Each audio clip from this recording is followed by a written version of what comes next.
बिस्मिल्लाहिर्रहमानिर्रहीम। अस्सलामुअलैकुम मोहतरम नाजरीन व सामीन। आप सुन रहे हैं शोहरा आफाक नावल मैं एक जासूस था, जिसके मुसन्निफ हैं मोहतरम तारिक इस्माइल सागर साहब और मैं हूं डॉक्टर मोहम्मद उनीब सलीमी। तो आइए मोहतरम नाजरीन व सामीन, हम बढ़ते हैं इस कहानी की नवीं किस्त की जानिब।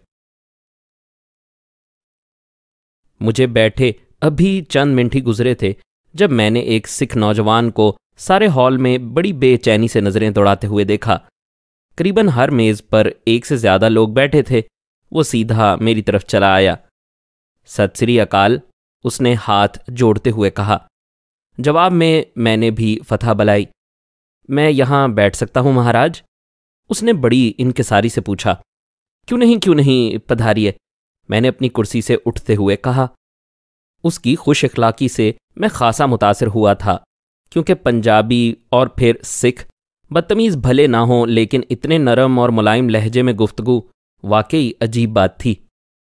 आप क्या यहाँ क़याम फरमा हैं? उसने बैठते ही पूछा। जी हाँ, लेकिन फ़ायदा कोई नज़र नहीं आता, मैंने जवाब दिया। अगर बुरा ना मनाएं तो अपना परिचय। हाँ, प्रकाश नाम है मेरा, सेल्स एजेंट हूँ। कमीशन पर कोई काम भी कर सकता हूँ और पिछले 3 रोज़ से कोई बिजनेस नहीं मिला। मैंने उसका फ़िक्रा मुकम्मल कर दिया। बड़ा आनंद मिला आपसे मिलकर। मेरा नाम सवरण सिंह है। जलंधर में हमारी बर्तन बनाने की फैक्ट्री है। उसने अपनी फैक्ट्री का नाम बताते हुए कहा।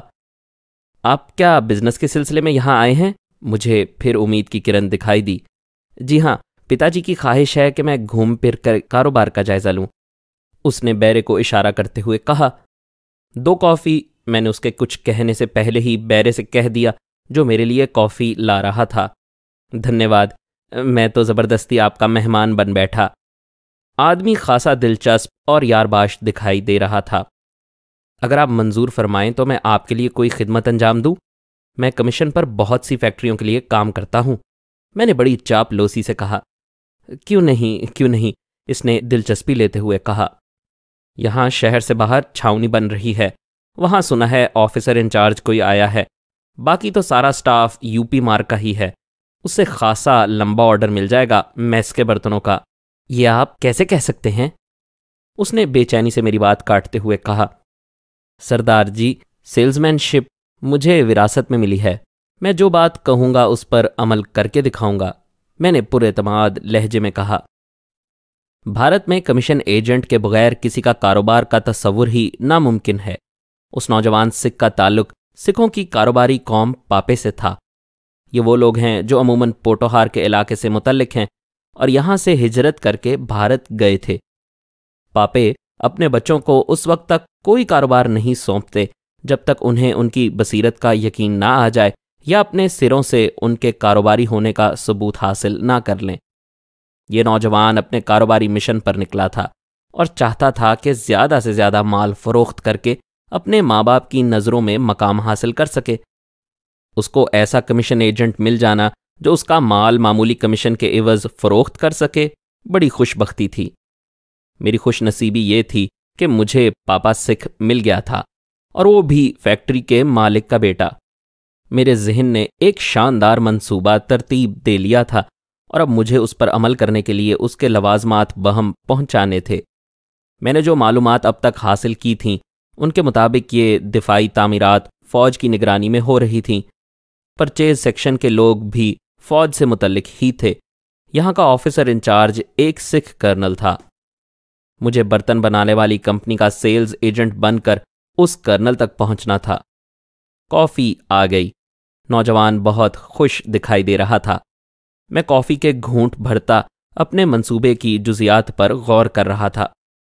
मुझे बखूबी इल्म था कि मंसूबाबंदी में ज़रा सी ढील रह गई तो उसका नतीजा कितना ख़तरनाक होगा।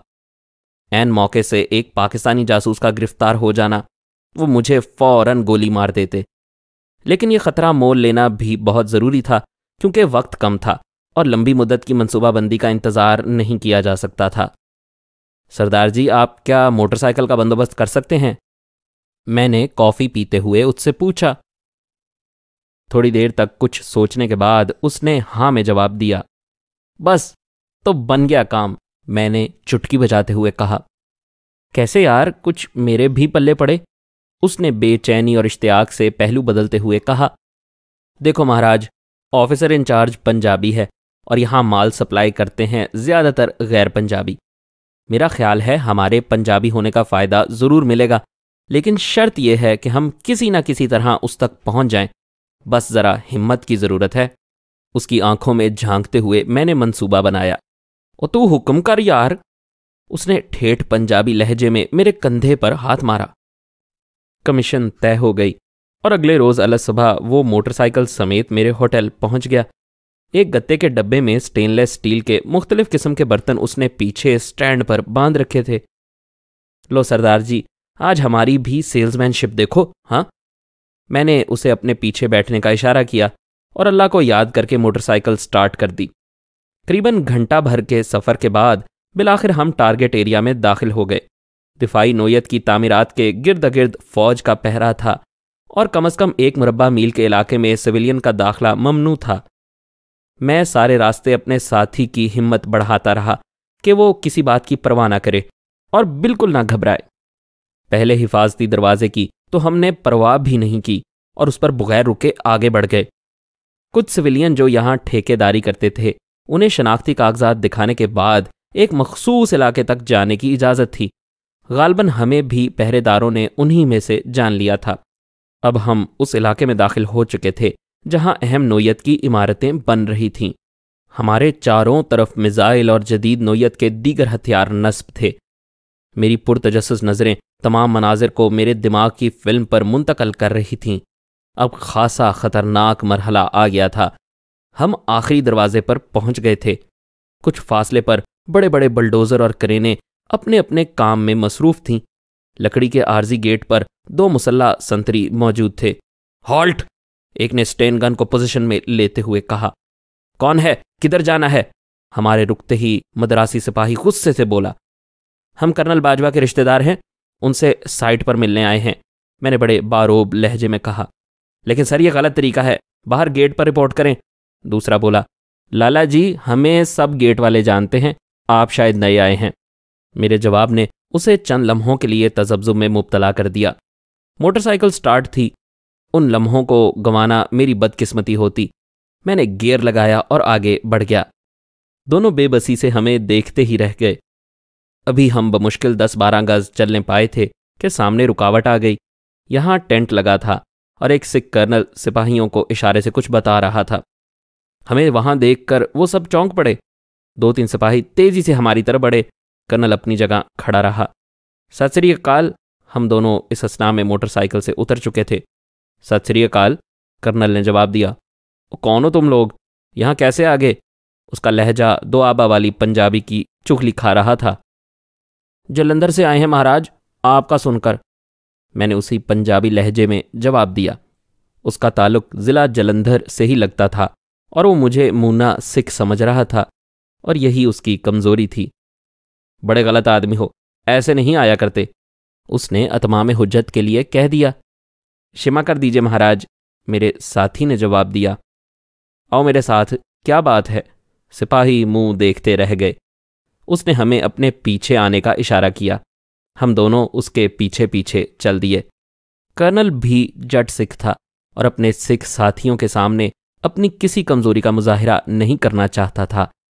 रास्ते में चलते चलते मैंने अपना और अपने साथी का तारुफ और यहाँ आने का मकसद बयान कर दिया और उसे ये भी जतला दिया कि हमने यहाँ तक पहुँचने का खतरा सिर्फ इसलिए मोल लिया था कि यहाँ हमारे इलाके का एक जट कर्नल परचेज का इंचार्ज है और अब हम नाकाम वापस नहीं जाना चाहते थे। और लेकिन यारो, यहाँ सप्लाई करने के लिए रजिस्ट्रेशन कराना पड़ती है, ये तो गैर मामूली इकदाम होगा। ठीक है, हमें मैस के लिए बर्तनों की ज़रूरत है, लेकिन महाराज जी, कानून भी तो आप ही के हैं, हमारे आने का कोई तो फ़ायदा हो, मैंने बड़ी चापलूसी से कहा। ठीक है, मैं लोकल परचेज के खाते में तुम लोगों को ऑर्डर दिलवा दूंगा, लेकिन मुस्तकिल सप्लाई मुमकिन नहीं, उसने जान छुड़ाते हुए कहा। दौरान गुफ्तगू वो चारों तरफ घूम फिर कर वहाँ काम करने वाले अमले को भी हिदायत देता जा रहा था। मैंने 2-3 मरतबा उससे बिल्कुल अजनबी लेकिन तजस्सुस भरे लहजे में वहाँ नस्ब शुदा हथियारों के मुतालिक भी पूछ लिया था। मेरा साथी भी उनके मुतालिक मालूमात हासिल करने में खासी दिलचस्पी ले रहा था। सिख कर्नल भी हमें बाकायदा हथियारों के नज़दीक ले जाकर उनका मुआयना करवा रहा था। मेरी शदीद ख्वाहिश थी कि अब उससे जान छुड़वाऊं और जहन में समाई हुई मालूमात को फ़ौरन अहाताए तहरीर में ले आऊं, लेकिन मेरे साथी का दिल कुछ ज़्यादा ही लग गया था। गालबन यह सब कुछ उसके लिए नया और दिलचस्प था। हमने कर्नल को एक कटलरी सेट ज़बरदस्ती बतौर तोहफा पेश किया और उसे 4,000 रुपये के बर्तनों का ऑर्डर ले लिया। दोपहर का खाना कर्नल बाजवा ने हमें आर्जी तौर पर बने हुए एक मेस में खिलाया और जलंधर में मिलने का वादा करके हमें रुखसत कर दिया। मेरे दोस्त की खुशी का कोई ठिकाना नहीं था। यार वाकई तुम कमाल के बंदे हो, मैं पिताजी से कहकर तुम्हें फौरी सेल्स मैनेजर की नौकरी दिलवा देता हूँ, उसने खुशी से बेकाबू होते हुए मुझसे रास्ते में कहा। बस सरदार जी, यही तो कमज़ोरी है ना मेरी, नौकरी नहीं कर सकता। हाँ, अगर मुझ पर एहसान करें तो कमीशन ज़रा बढ़ा दें, आपके लिए ऑर्डर लाता रहूँगा, मैंने जवाब दिया।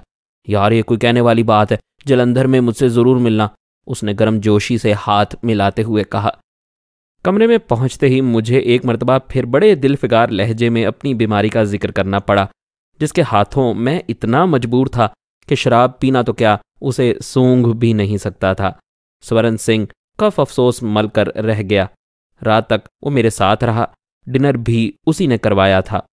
मेरी कमीशन उसने फ़ौरन अदा कर दी थी, क्योंकि मेरा उससे यही मुआहदा था। अब माल सप्लाई करना और बिल वसूल करना उसके ज़िम्मे था। उसी रात मैंने रखते सफ़र बांधा और लुधियाना रवाना हो गया। सुबह मुझे अचानक मौजूद पाकर प्रकाश मुझसे बगलगीर हो गया। यार इतनी देर, उसने बड़े शिकायत आमेज लहजे में कहा। एक और धंधा मिल गया था, मैंने हंसते हंसते उसे सारी कहानी सुना दी, क्योंकि कर्नल बाजवा और स्वरण सिंह मेरे लिए बेहतरीन दोस्त साबित हो सकते थे और प्रकाश का हवाला मेरे लिए ज़रूरी था। वाह यार, आज यकीन हो गया सिख होते ही बेवकूफ़ हैं, उसने हंसते हुए कहा। नाश्ता मैंने और प्रकाश ने इकट्ठे ही किया था। माता और बाबूजी तो उदास हो गए थे तुम्हारे बगैर, और वो भी, उसने शरारती नज़रों से मेरी तरफ देखते हुए फिक्रा अधूरा छोड़ दिया। वो कौन? मैंने उससे नज़रें मिलाए बगैर पूछा। अच्छा, जैसे तुम्हें तो मालूम नहीं। वाह जी वाह, इतना बड़ा काम कर गए हो, और हमसे चोरी, उसने गिला किया। पहली चोरी की थी ज़िंदगी में, वो भी पकड़ी गई, हत्तेरे की, मैंने हंसते हंसते कहा। एक बात कहूँ? प्रकाश बोला। मैंने चाय प्याली में उंडेलते हुए कहा। यह पूनम का सौभाग्य होगा और मुझे तुम इस सिलसिले में हमदर्द पाओगे। उसका लहजा खासा संजीदा था। मुझे तुमसे यही उम्मीद थी प्रकाश, मैंने उसका हाथ दबाते हुए कहा। दोपहर तक लंबी तान के सोता रहा। प्रकाश ने मेरी हिदायत के मुताबिक मुझे खाने के वक्त बेदार कर दिया। नहा धोकर मैंने खाना खाया। पूनम की छुट्टी का वक्त हो चला था। मैंने उसके कॉलेज का रुख किया। कॉलेज में ऐन छुट्टी के वक्त पहुंचा। मुझ जैसे सैकड़ों मुश्तकाने दीद ने पहले ही कॉलेज का घेराव कर रखा था। साइकिलों पर सवार और पैदल भारतीय महल्लाओं की टोलियां खैराते हुस्न बांटती, मुस्कुराती, एक दूसरे से अटखेलियां करती कॉलेज के दरवाजे से बरामद होती और कॉलेज के बाहर पहले से इंतजार में खड़े अपने प्रीतम के हाथों में हाथ डालकर अपनी राह ले लेती। करीबन 10 मिनट के जानलेवा इंतजार के बाद पूनम लड़कियों के एक झुरमट से नमूदार हुई। वो अपनी साथियों में बिलाशुबा उनकी मलका दिखाई दे रही थी। जैसे ही वो उस दरख्त के नज़दीक पहुंची जिसके नीचे मैं सरापा इंतजार बनकर उसका मुंतजर था, मैं अचानक उसके सामने आ गया। हैरत और खुशी के मिले जुले तासुरात उसकी खूबसूरत आंखों में लहराए। नमस्कार, उसने सबलते हुए मेरे प्रणाम के जवाब में हाथ जोड़ दिए। आप यहां? उसके मुंह से बमुश्किल निकला। वापस चला जाऊं? मैंने उसका फिक्रा उचक लिया। परमात्मा ना करे, मुझे अपनी आंखों पर यकीन नहीं आ रहा ना, आप अचानक इस तरह चले आएंगे। उसने खामोशी इख्तियार कर ली।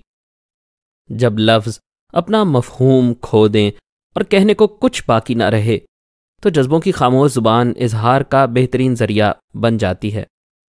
पूनम वो कुछ मुझे कभी ना कह पाती जो उसकी खामोश आंखों ने चंद लम्हों में मुझसे कह दिया। खुद मेरे जज्बात भी उससे मुख्तलिफ नहीं थे। हम दोनों कदम से कदम मिलाए नज़दीकी रेस्टोरेंट की तरफ जा रहे थे। इस असना में साइकिल सवार उसकी दोस्तों ने हमारे नज़दीक से गुजरते हुए हम पर अच्छे खासे रिमार्क्स भी कसे थे। रेस्टोरेंट में कॉफ़ी पीते हुए हम दोनों ज़्यादातर खामोश ही रहे। समझ ही नहीं आ रही थी कि एक दूसरे से क्या कहें। कहने को रह ही क्या गया था।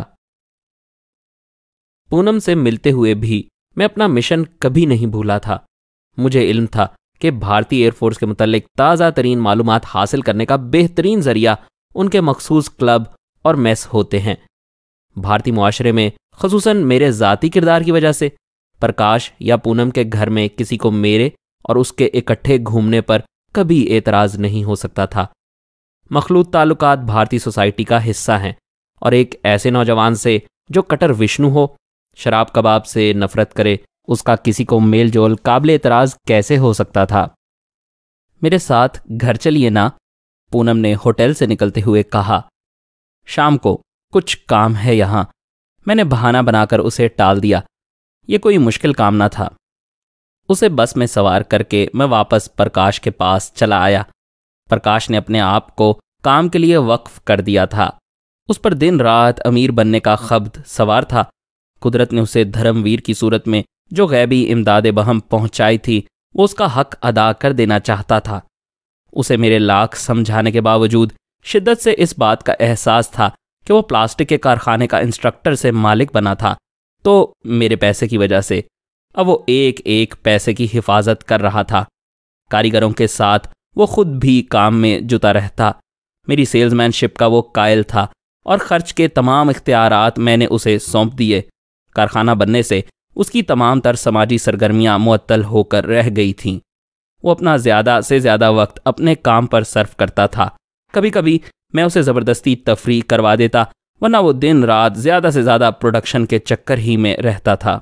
वापसी पर मैं उसे ज़बरदस्ती दफ्तर से उठाकर अपने साथ फिल्म दिखाने ले गया।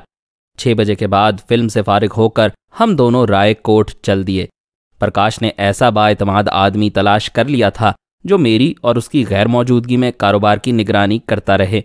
मैंने तो उसे यकीन दिला दिया था कि मैं किसी जिम्मेदारी का अहल नहीं हूँ, क्योंकि मैं टिक कर बैठ नहीं सकता। मेरे लिए सबसे बेहतरीन मनसब सेल्समैनशिप ही है। दिल्ली और बठिंडा से मैं अच्छा खासा ऑर्डर ले आया था। बर्तनों की कमीशन मैंने उसकी झोली में डाल दी थी। मेरी इन बातों ने उसे मेरे और नज़दीक कर दिया। उसे इस बात का यकीन हो चला था कि ज़रूर पिछले जन्म में हम दोनों भाई थे। घर पर माता और बाबूजी मुझसे यूं बगलगीर होकर मिले जैसे मैं वाकई उनका बेटा था और एक लंबी जुदाई के बाद उनसे मिल रहा था। बेटे, मकामी मार्केट ही में मेरे ख्याल में तुम्हारे लिए काफ़ी काम मौजूद है, इतनी मुशक्क़त ना किया करो, उन्होंने मुझे हमदर्दी से कहा। देखिए बाबूजी, मार्केटिंग मेरा शोबा है और मैं प्रकाश को यह मौका नहीं देना चाहता कि वो मुझे नालायक समझे। बस हम दोनों में दौड़ लग गई है। ये माल बनाता रहे, मैं उसका निकास करता रहूं। मैंने मुस्कुराते हुए कहा। अच्छा यार, तुम्हारी मर्जी। माया के लिए इतनी भाग दौड़ कुछ ठीक नहीं, वो बोले। बाबूजी, आप ठहरे कम्युनिस्ट, मैं अभी बनने की कोशिश कर रहा हूं। मेरे जवाब पर वो कहकहा मार कर हंस दिए। मेरे पेशे का तकाजा था कि मैं कभी आज की हासिल करदा मालूमात पर तकिया करके नहीं बैठ सकता था। मुझे रोज़ाना ताज़ा से ताज़ा मालूमात दरकार थीं। हंगामी हालात होने की वजह से हवाई अड्डों पर तब्दीलियां इतनी तेज़ी से रोनुमा होती थीं कि आज की बात अगले रोज़ पुरानी दिखाई देती थी। एक स्क्वाड्रन आज यहाँ मौजूद है तो अगले रोज़ उसकी मंजिल के मुतल्लिक कोई भी हतमी बात नहीं कही जा सकती थी। मेरी कोशिश यही रहती थी कि मैं नई से नई और अहम तरीन मालूमात हासिल कर सकूं, और ताज़ा मालूमात हासिल करने की बेहतरीन जगह थी फ़ज़ाइया के क्लब और होटलों के डांसिंग हॉल्स। सैनिचर की रात खूबसूरत होती थी। होटलों के डांसिंग हॉल्स और क्लबों में तिल धरने को जगह नहीं मिलती थी। करीबी शहरों की खूबसूरत मुस्तकबिल के ख्वाब देखने वाली भारतीय नारियां और मखसूस तबके की नौजवान लड़कियां भी अमूमन उन्हीं होटलों में ज़्यादा पाई जाती थीं जहां उन अफसरान की आमद मुतवक्के रहती थी। शराब के नशे में धुत भारतीय फ़ज़ाइया के अफसरान और उनकी बेगमात अक्सर डिप्रेशन से निजात पाने के लिए ऐसे ओल जलोल बक जाते थे जिनमें मतलब की निहायत अहम बात मौजूद होती थी। मेरी ख्वाहिश पर पूनम ने वो साड़ी खुसूसी तौर पर पहनी जो मैंने उसे पहली मुलाकात में पेश की थी। पूनम के साथ रात को मैं एक टैक्सी में बैठकर उस क्लब की तरफ जा रहा था जो अफसरान के लिए मखसूस था। मुझे अपना तो इल्म नहीं कि मैं कैसा लग रहा था, लेकिन पूनम के मुतालिक ये बात मैं दावे से कह सकता था कि वो भारत की सबसे ज़्यादा खूबसूरत कन्हैया लगती थी। जैसे ही वो मेरा हाथ थामे ऑफिसर्स क्लब में दाखिल हुई, हॉल में बैठे तमाम लोगों की नज़रें उसकी समत उठीं। उसे देखने वालों में मर्द भी शामिल थे और औरतें भी। हवसनाक नज़रें, हासिद नज़रें, रश्क भरी नज़रें, सभी नज़रों ने पूनम का अहाता कर लिया था। हमारे एक कोने में रखी मेज़ के गिर्द बैठने तक कुछ लोग गर्दनें मोड़े हमें देखते रहे। उनकी मैली नज़रें पूनम को समो लेना चाहती थीं। मुझे तो बड़ी लाज आ रही है। पूनम लोगों की तरफ पीठ करके बैठ गई और मुझे मज़ा आ रहा है। मैंने मुस्कुराते हुए मेज़ पर रखा मेन्यू उठा लिया। चंद मिनट के बाद ही एक मुअद्दब बैरा हमारे सर पर मौजूद था। मैंने पूनम की ख्वाहिश पर सिर्फ कॉफ़ी का ऑर्डर दिया। कितने काबिले रहम हैं बेचारे। इतनी सुंदर देवी को मेरे साथ देखकर ये जलने के अलावा और कर ही क्या सकते हैं। मैंने उनकी हालत ज़ार पर तबसरा करते हुए पूनम से कहा। अभी बैरे ने कॉफ़ी लाकर रखी ही थी कि डांसिंग म्यूज़िक शुरू हो गया। मुख्तलिफ जोड़े उठ उठ कर डांस फ्लोर की समत जा रहे थे। पूनम ने कुछ न कहा। यूं लगता था जैसे ये माहौल उसके लिए बिल्कुल अजनबी हो। मेरे साथ वाली मेज़ पर 2 कैडेट्स, जिन्हें शायद हाल ही में कमीशन मिला था, शराब के नशे में अपनी अकलौती पार्टनर को चीख चीख कर अपने कारनामे सुना रहे थे। उन लोगों की शायद ये मुश्तरका महबूबा थी और दोनों नशे की हालत में उसके सामने ज़्यादा से ज़्यादा नंबर बनाने के चक्कर में खासी अहम नोयत की मालूमात उगल रहे थे और मैं बड़ी दिलचस्पी से उन्हें निगल रहा था। पूनम ने कई मर्तबा बेचैनी से पहलू बदलकर अपनी बेजारी का इजहार किया, लेकिन मैंने जानबूझकर उसे नज़रअंदाज किए रखा। अचानक जैसे सारे हॉल को सकता हो गया। एक अजीबो गरीब शख्सियत दरवाजे से अंदर दाखिल हो रही थी। हमारी वीडियोस को लाइक और शेयर कीजिए। कमेंट सेक्शन में हमें अपनी राय से आगाह करते रहिए। चैनल का सब्सक्राइबर बनकर बेल आइकन दबाएं ताकि आपको हमारे नए अपलोड्स के मुतल्लिक नोटिफिकेशंस मिलती रहें।